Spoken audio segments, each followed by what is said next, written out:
Hello friends, welcome to our channel Sachin talks Canada. So आज की video है only for express entry candidates who are worried about the high CRS cut offs.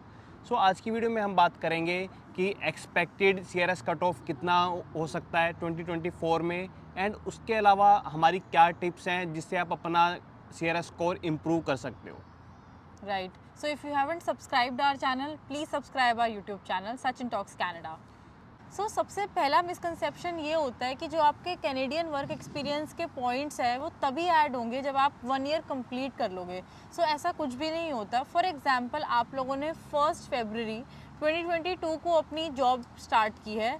सो आपका first फरवरी 2023 तक आपको wait करने की कोई ज़रूरत नहीं है।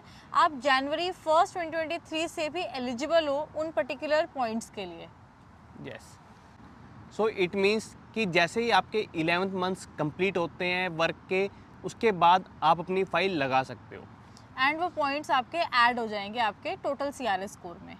सो जो सेकंड मिस्टेक है वो ये है कि आइल्स जनरल में अगर आपका स्कोर अच्छा नहीं आ रहा है देन आप बार बार आइल्स जनरल की अटैम्प्ट करते रहते हो सो दैट कि आपका स्कोर इम्प्रूव हो जाए। Rather than following the crowd you can also attempt self general. Self-PIP general is comparatively easy than IELTS general, and moreover Self-PIP is designed only for the Canadian PR candidates. So जो Self-PIP general का जो format है वो day to day life से काफ़ी connected है। So it would be very easy for you to score higher band in CELPIP general.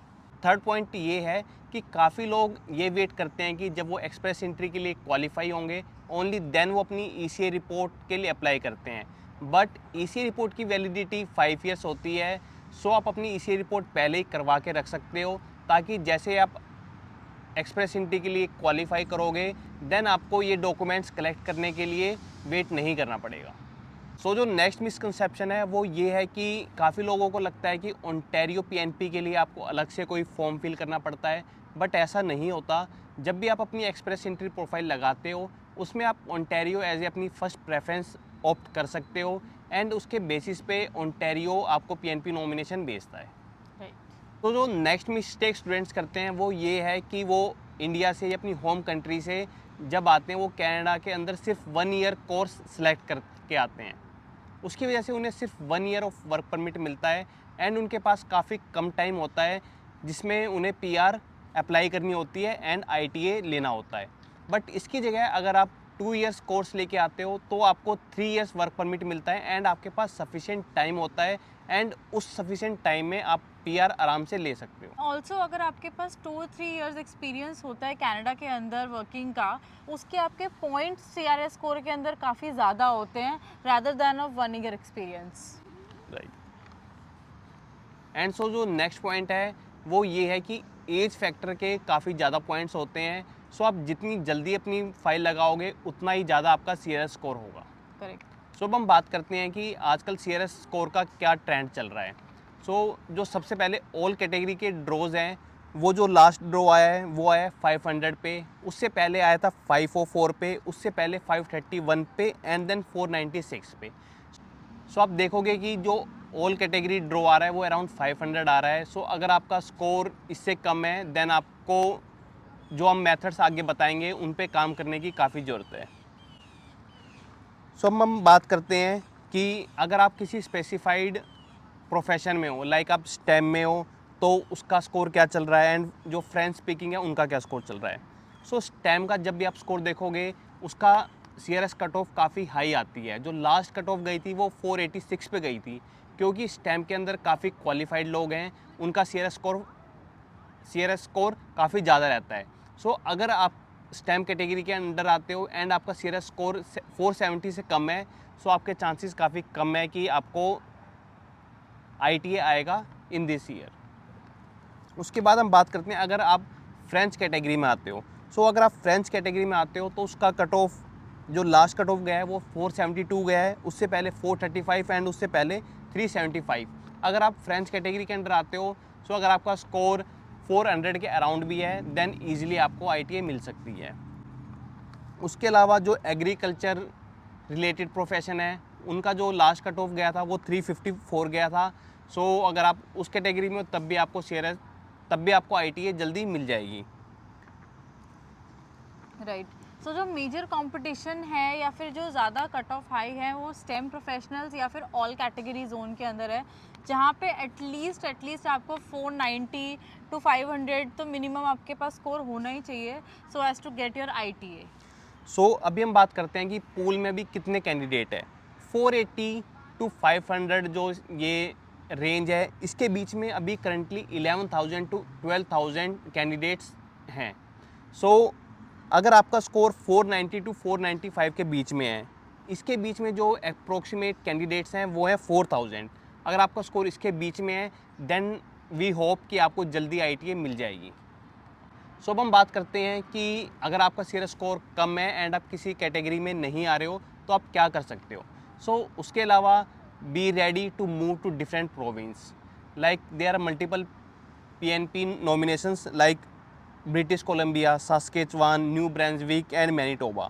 सो आप इन सभी में से किसी भी PNP के लिए आप अपना नॉमिनेशन फाइल कर सकते हो एंड अगर आपको नॉमिनेशन मिल जाती है देन आपके 600 पॉइंट्स आपकी एक्सप्रेस एंट्री में ऐड हो जाते हैं एंड काफ़ी इजी हो जाता है आपका PR। सो अब हम बात करते हैं कि आपके पास और क्या ऑप्शंस हैं to increase your CRS score. सबसे पहले आपके पास ये ऑप्शन है कि आप IELTS की जगह पे सेल्फ एग्ज़ाम अटेम्प्ट कर सकते हो, बिकॉज सेल्फ जो है कंपैरेटिवली थोड़ा इजी होता है, उसका डिफ़िकल्टी लेवल भी थोड़ा सा इजी होता है। So that is one of the option to increase your CRS score. So the second option is if you are working then you can ask your employer for the LMIA। अगर आपको employer LMIA दे देता है then उसके 50 points आपकी profile में add हो जाते हैं, then it would be very helpful for you. So जो नेक्स्ट पॉइंट है, अगर आप फ्रेंच सीख सकते हो then go for French learning, as French सिर्फ आपकी PR में हेल्प नहीं करेगी, उसके अलावा जिनको फ्रेंच आती है उनके लिए जॉब अपॉर्चुनिटीज़ काफ़ी ज़्यादा हैं कनाडा में।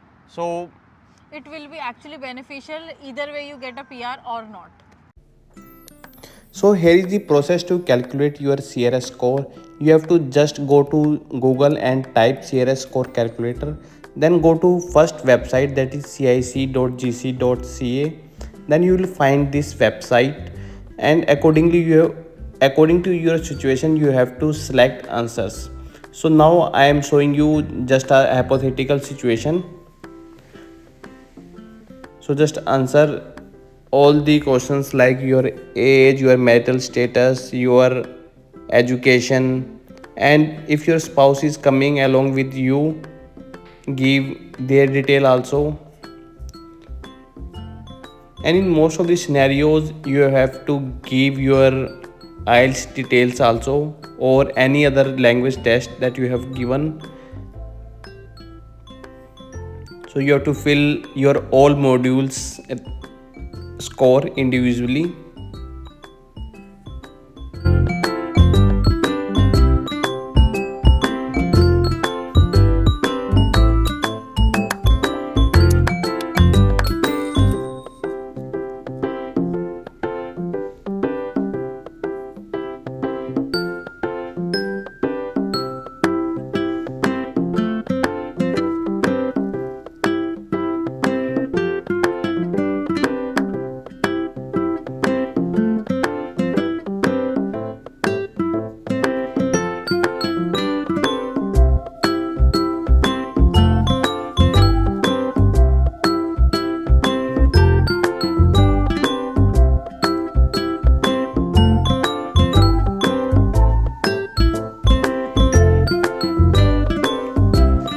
So after that you have to just hit your calculate score and you will find here this is your CRS.